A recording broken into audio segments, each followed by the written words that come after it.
As always, it is my pleasure that you join me for today's podcast of Second Chance Coaching. My name is Dr. Richard Lewis. If you'd be so kind as to leave me a rating and your feedback, I would very much appreciate it, and it will help others like you to optimally discover this podcast wherever you listen to this and your other favorite podcast.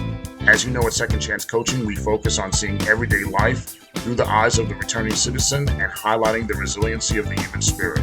I would love to work with you one-on-one, whether you're a returning citizen or coaching client seeking your second chance, or you're a representative of a business, college, or university seeking to integrate and support returning citizens in your respective organizational and learning environments. Please feel free to contact me via email at richard@secondchancecoaching.com or via Instagram at @the_Dr.RichardLewis.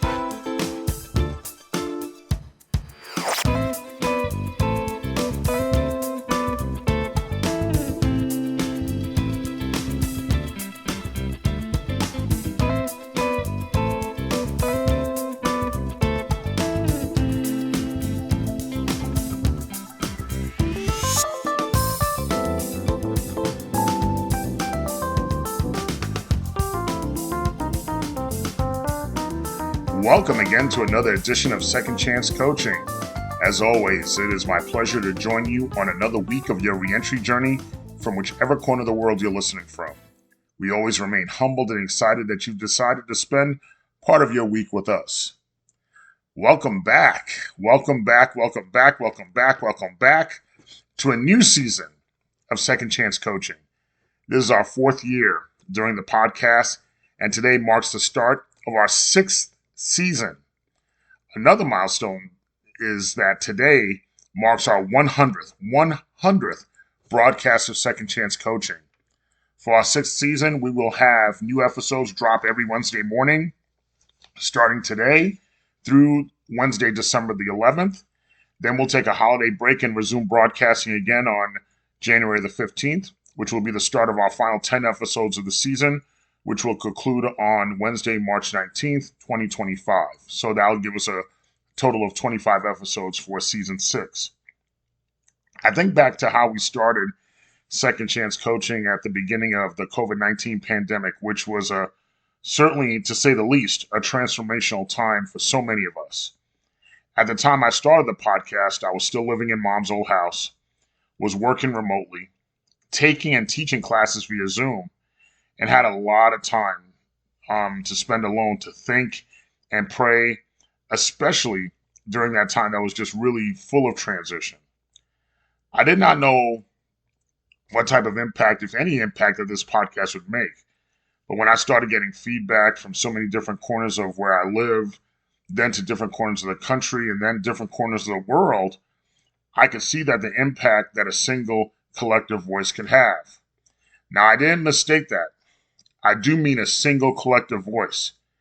I might be the voice on this podcast, but your collective thoughts, ideas, suggestions, encouragement, and inspiration has made this podcast a single collective voice that gives me fuel, inspiration, and energy, just to name a few elements. And really, for that, I truly thank you. We couldn't make this podcast without you.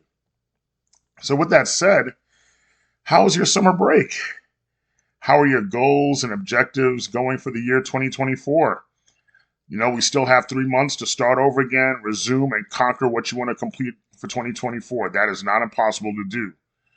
Do not say that, you know what, at this point, I'll just wait until 2025. You could do it right now. You could do it today. So now that we've asked you, I said, okay, I know you're going to put the focus on me. How was the summer break for me? Well, my summer break was nice. Like anything in life, there were joys, challenges, celebrations, turbulence, and all points in between. But the good thing is that the family are doing great. The grandbabies are getting bigger. They're starting to talk. The Wonder Twins just turned 2 last week. And my granddaughter Janelle will be 2 in less than a month. And it's just an adventure every day to interact with them in person and on FaceTime every time we have a chance to catch up. You know, just yesterday, my ex-wife was sharing with me some pictures of Janelle that she had taken and videos of Janelle she took. She actually took Janelle to our son's gravesite, to lay down flowers for her uncle. And I could tell you, I don't even think I could describe for you how touching it was to watch that. And I appreciate that she shared that moment with me. And, having Janelle say that she said, I love you to her uncle Nanamdi. And, I just really enjoyed watching that. And I could made me think about how much he would have enjoyed to be with her. But, to make sure that the love and the connection is there is something that was so precious to see.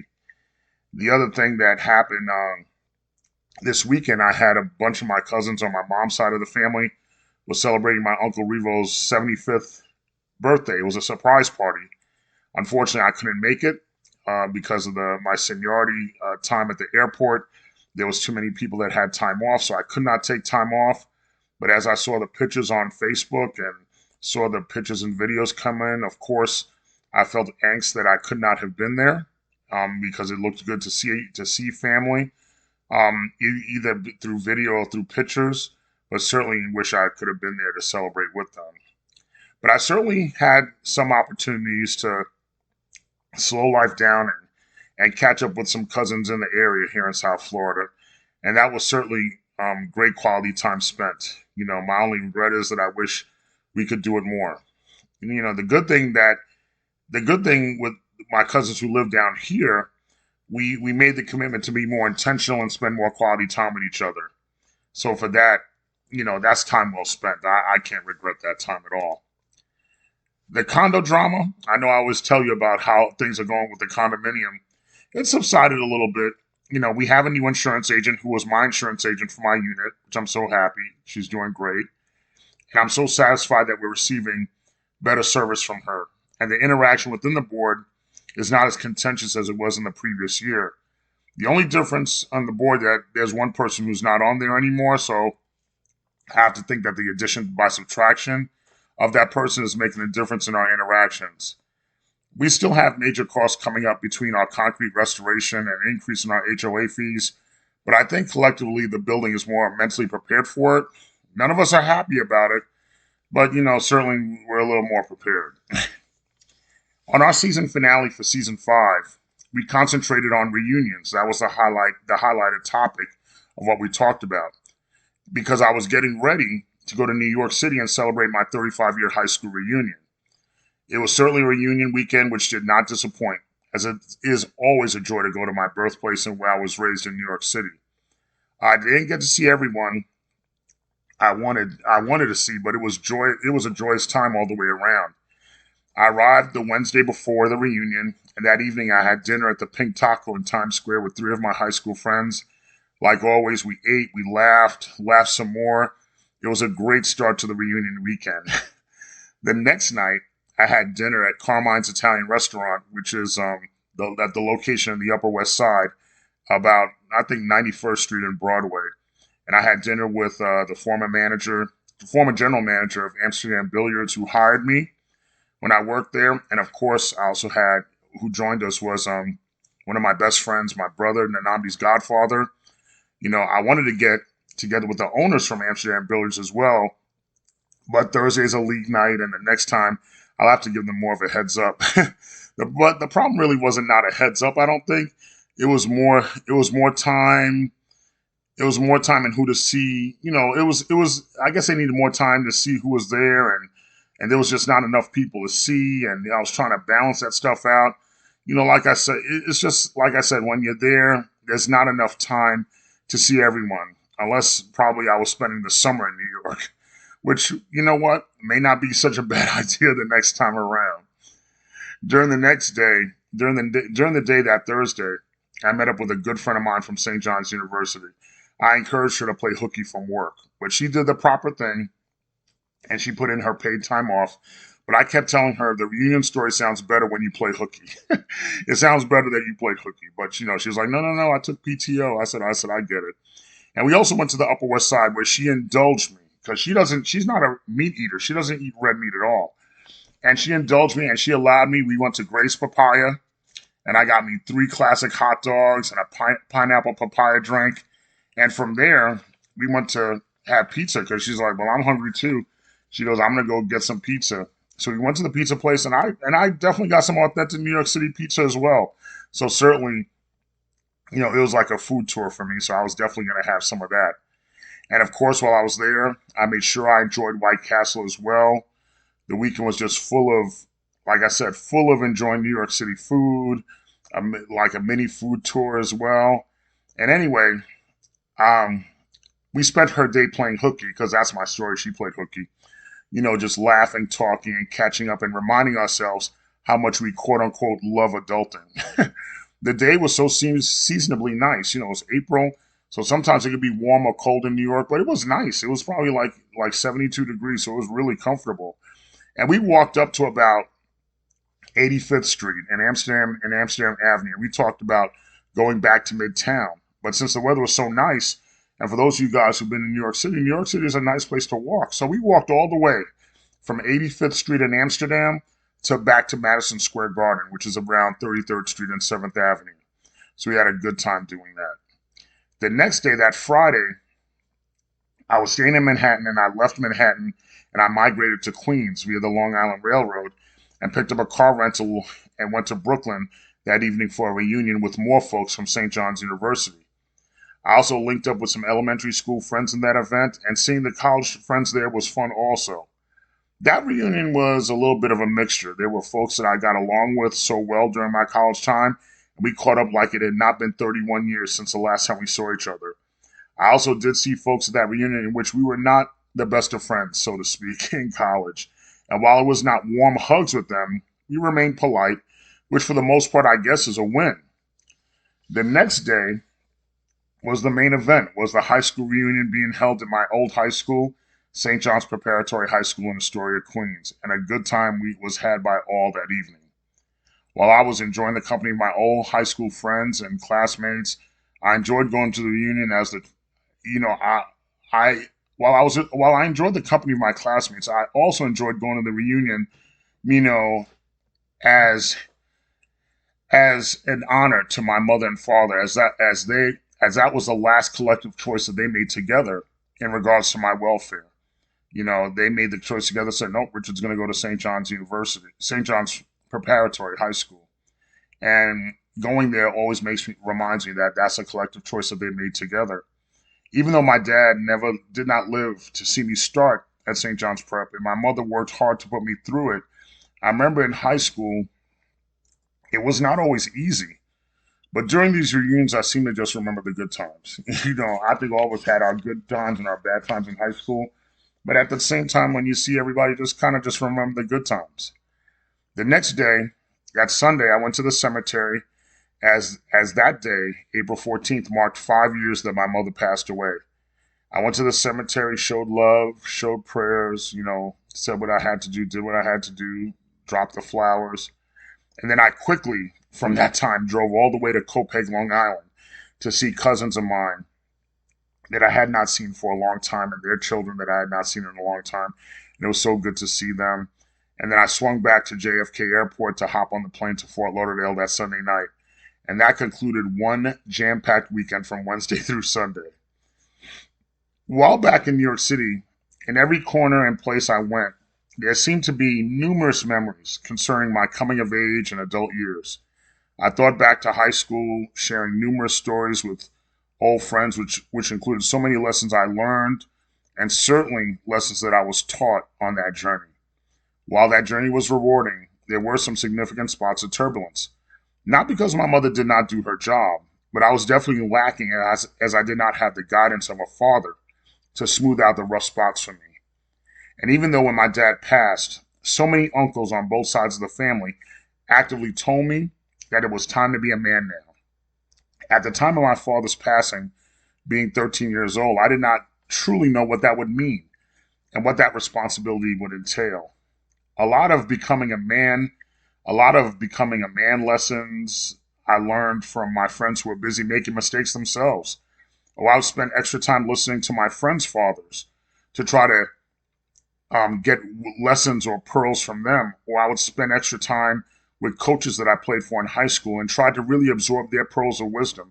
Not to make it obvious that I was looking for that mentorship, which I guess I should have, made it obvious that I was looking for that mentorship. But I just wanted to sit there and say, let me spend a little extra time just to get those pearls of wisdom, just to get that wisdom that they may have from their perspective that could help me. I know I could have learned more. Like I said, I didn't say obviously to them what I wanted, but I think I was too ashamed or too proud to say what I did not know. That maybe I'm thinking that if I say something that I don't know, maybe that someone would look at me and say I should have known that. Or sometimes I was hoping my uncles would realize I needed them more than they thought I did. But when I reflect on this and what I would call avoiding mentorship, I don't blame my uncles. I don't blame coaches. I don't blame fathers. I don't blame myself. I mean, it is what it is.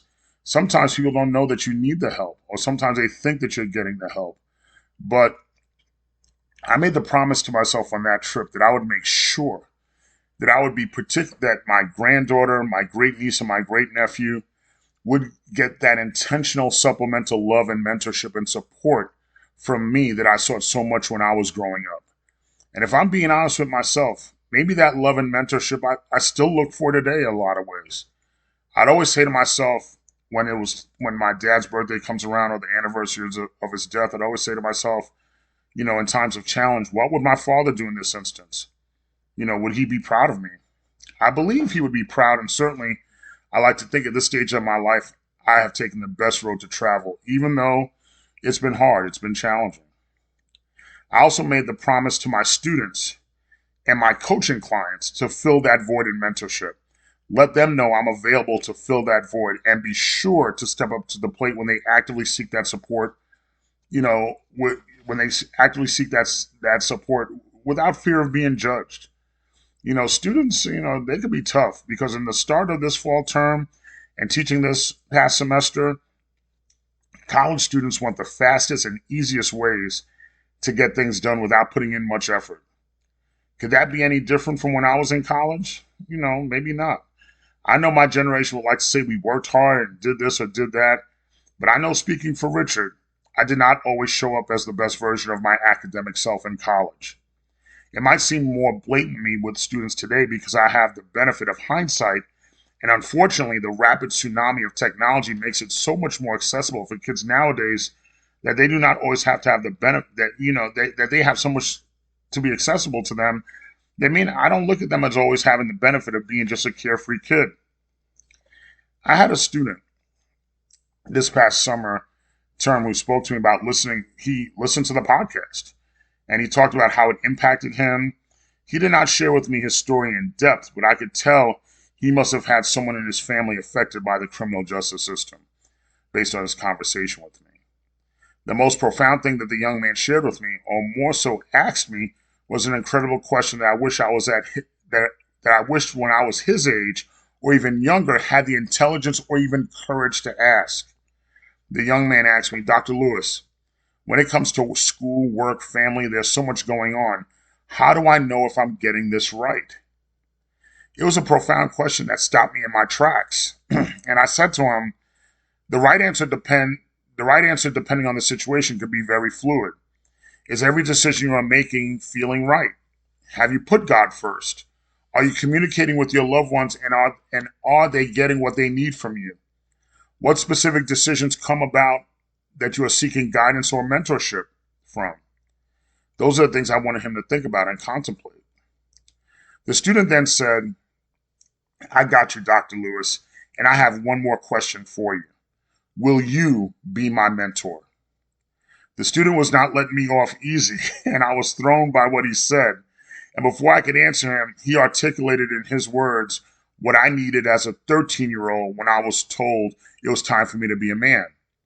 The student said to me, I do not have a male role model that could guide me on how to get things right. And I see how you get down, and I want to get things right like you do.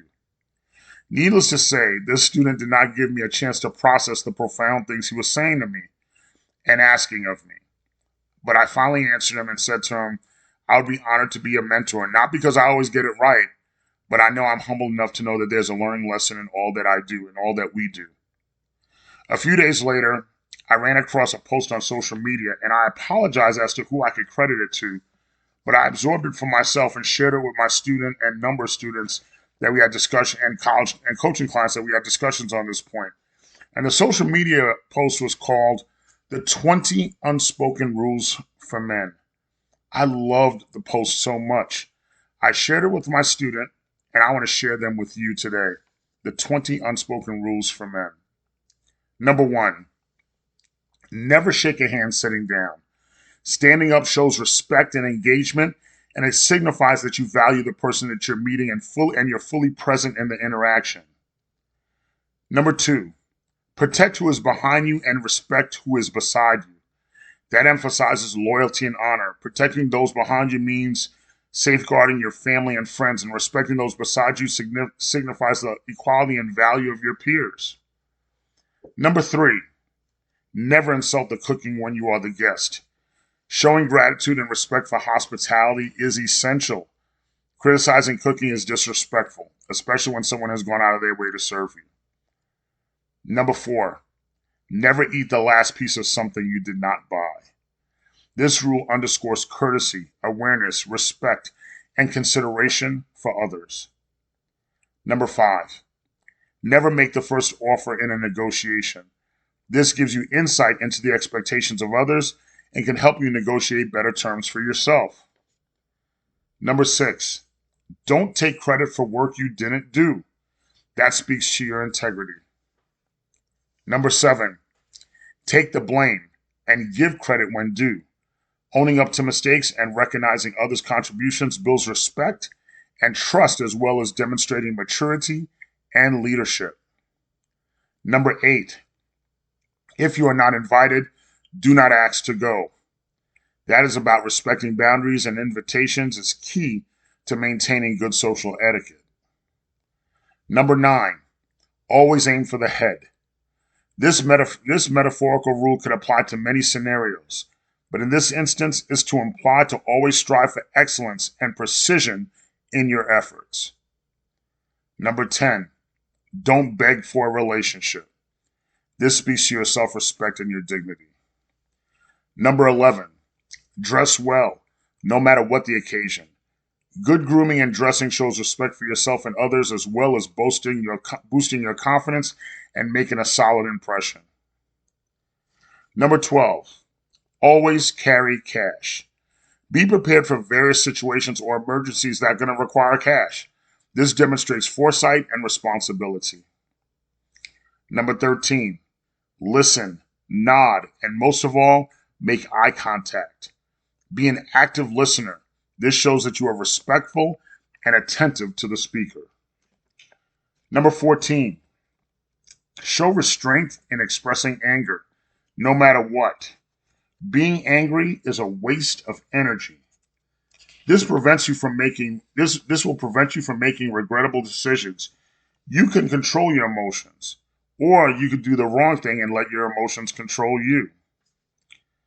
Number 10, whether it is dinner, drinks, or both, avoid placing your phone on the dinner table. Be present in the moment.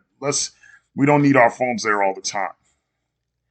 Number 16, never pose with alcohol. Always maintaining a responsible image. Don't pose for pictures that could be on social media holding alcoholic beverages. That portrays irresponsibility. Number 17, proper grammar will get you far in life. Leave the foul language for the less educated. Like anybody else, I could tell you that using foul language, sometimes it's easier. Sometimes it makes it quick to express one's frustrations. But certainly in professional settings and in most settings, you want proper grammar to lead you first. It will always present the best version of yourself. Number 18, ask more than you answer.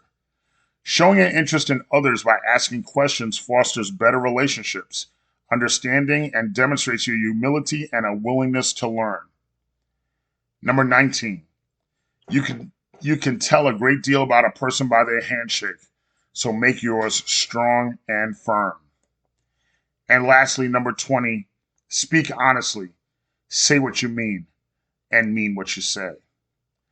While these are unlisted as spoken rules for men, these could really be utilized for men and women alike. I told a student if he keeps to these rules, stays in faith, and always be willing to learn, he will go far. That is the advice I wish I could tell 13-year-old Richard Lewis. But it's not too late because 52-year-old Richard Lewis tries to follow those rules every day, keeps the faith, and is always willing to learn. I'm so excited for this 6th season of Second Chance Coaching, and I look forward to taking another journey with you and us learning from one another in that one collective voice.